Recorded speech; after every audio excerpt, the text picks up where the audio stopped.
শবে বরাতের রাতে যে নারী 3টি আমল করবে ওই নারীর কপাল খুলে যাবে। কেননা শবে বরাতের রাত হচ্ছে এমন একটি রাত, এ রাতে আল্লাহ তাআলা অসংখ্য অগণিত মানুষের গুনাহখাতাগুলো ক্ষমা করে দেন। আল্লাহ তাআলা নিজে বলে দিয়েছেন সুনান ইবনে মাজার 1390 নম্বর হাদিস।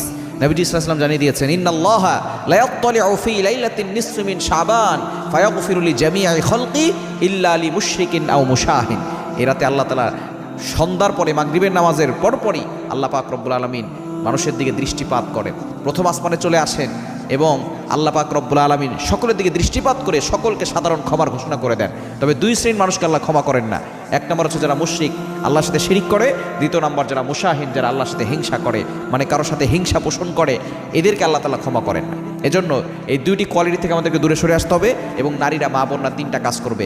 এক নম্বর হচ্ছে আপনি আপনার প্রয়োজনীয় নামাজগুলো পড়বেন। প্রয়োজনীয় যে জিনিসগুলো আছে, সলাতুল হাজত, আপনি 2 রাকাত নামাজ